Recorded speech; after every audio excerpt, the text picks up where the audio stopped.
জন্য আপনাদেরকে অনুরোধ করছি, যারা কথা বলছেন আমাদের সাংবাদিক ভাইদেরকে একটু সহযোগিতা করুন, আপনারা একটু কথা বন্ধ করুন সবাই। আমরা এই পর্যায়ে আমাদের আজকের এই প্রোগ্রামটি আমাদের শ্রদ্ধেয় ওলামায়ে কেরাম এবং এতিমদের সম্মানে আমরা এই পর্যায়ে আমরা এতিমদের মধ্য থেকে দুজনের কথা আমরা শুনব। এ পর্যায়ে কথা বলার জন্য অনুরোধ করছি হাফেজ আশফাকুর রহমান, জামিউল উলুম মিরপুর মাদ্রাসার ছাত্র।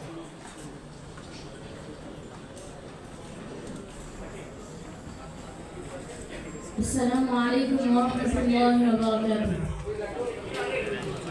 আলহামদুলিল্লাহ, আমার এই ইফতার মাহফিলে এসে খুব ভালো লাগছে। ইনশাল্লাহ আশা করি যাতে এরকম আরও মাহফিলে আমাদের ইনশাল্লাহ আমাদের এরকম আরও মাহফিলে যাতে যাওয়া যায় সে কামনা করছি। আসসালামু আলাইকুম।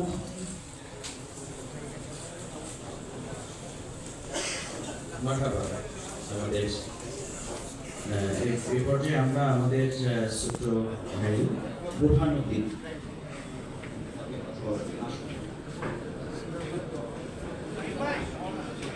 আসসালামু আলাইকুম ওয়া রাহমাতুল্লাহি ওয়া বারাকাতুহু।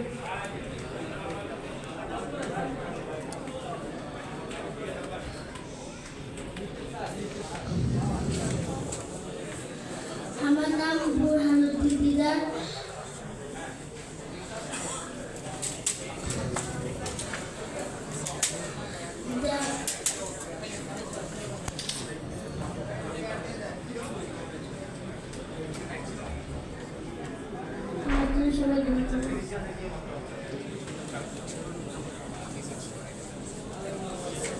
أعوذ بالله من الشيطان الرجيم.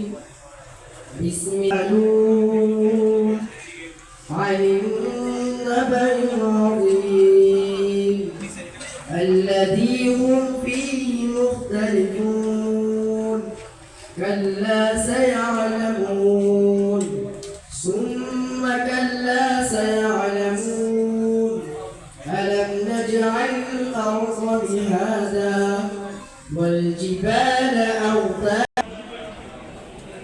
আলহামদুলিল্লাহ, সম্মানিত উপস্থিতি, এ পর্যায়ে আমরা সভাপতির বক্তব্য রাখার জন্য অনুরোধ করছি আমাদের সম্মানিত আমির কেন্দ্রীয় নির্বাহী পরিষদ সদস্য জনাব সেলিম।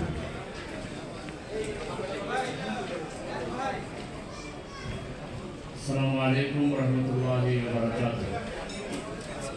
আলহামদুলিল্লাহি রাব্বিল আলামিন, আসসালাতু ওয়াসসালামু আলা রাসূলিল কারীম ওয়া আলা আলিহি ওয়া সাহবিহি আজমাইন। আউযু বিল্লাহি মিনাশ শাইতানির রাজীম। বিসমিল্লাহির রাহমানির রহিম। শাহরু রমাদানাল্লাযী উনজিলা ফীহিল কুরআন হুদাল লিন-নাসি বাইয়িনাতিন। এবং ভাইদের সাথে পড়ার ব্যাপারে আগ্রহ ব্যক্ত করে ওলামায়ে কেরাম এবং আমাদের প্রিয় আল্লাহ রসুলের প্রিয় এবং অন্যান্য অতিথিবৃন্দ, সাংবাদিক বন্ধুগণ, যেটি একটা দিনী মাহফিল ইফতার রোজার মাধ্যমে শৃঙ্খলার শিক্ষা পায়। আমি সকল সাংবাদিক বন্ধুদেরকে ক্যামেরা আমরা সবাই এই সুন্দর আয়োজনের আমরা ইশারায় রিসিভ করে ভিতরে ঢুকে দিবেন। আমরা কেউ শব্দ করব না। ব্যবস্থাপনার দায়িত্বে যারা আছি, এই হল রুমের দায়িত্বে যারা আছি, কথা না বলে কোনো দিক থেকেই কোনো সাউন্ড হবে না। আপনি যেমন যখন আল্লাহ মেয়ের মধ্যে দাঁড়াবেন তখন কোনো সাউন্ড ছাড়াই যাতে আমরা সবাই বলতে চাই না, কোনো শব্দ বলা যাবে না। ইশারার কাছে হতে হবে, ইশারা দেখে আমরা একটা আমি ধন্যবাদ এবং শুভেচ্ছা জ্ঞাপন করে পবিত্র মাহে রমজান এর মূল গুরু কোরআন নাযিল হয়েছে। আমরা যদি এই মাসে কোরআনটাকে ভালো করে অধ্যয়ন করতে পারি, আত্মস্থ করতে পারি এবং কোরআন যেভাবে বলেছে আমরা আমাদের ব্যক্তি জীবন, পারিবারিক জীবন, অর্থই হলো নিজেকে অপমানিত করা, লাঞ্ছিত করা, অপদস্থ করা, আর কিয়ামতের দিন আল্লাহকে নেওয়া হবে, অপমানিত করে নেওয়া হবে। আমরা যেন আল্লাহর নির্দেশে অনুযায়ী উদখুলু ফিস-সিলমি আমাদের রাষ্ট্রে আল্লাহ তাআলা যেন আমাদেরকে সে তৌফিক দান করেন। আপনাদের সবাইকে আবারও শুকরিয়া জানাই। আমির বিশ্ব ইসলামী আন্দোলনের অন্যতম পুরোধা, বাংলাদেশের কোটি কোটি মানুষের প্রাণপ্রিয় নেতা, বিনীত অনুরোধ জানিয়ে সম্মানিত আমির জামাতের বক্তব্য।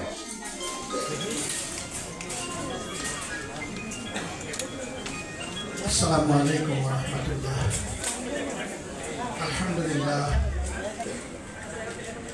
আজকের এই মোবারক মজলিস এবছরের পবিত্র রমাদানে সমবেত হয়েছে। মুআজ্জাজ উলামায়ে কেরাম,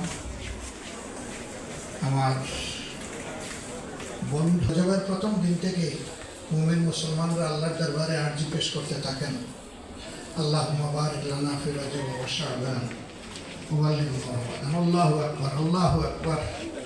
আল্লাহ তাআলা তার মেহেরবানিতে জানি না পুরো মাস পরে হায়াতটা পাবো কিনা। প্রায় মাস বছরে আল্লাহ তাআলার পক্ষ থেকে তার গোলাম এবং বান্দীদের জন্য রহমত বর্ষণ হয়, যারা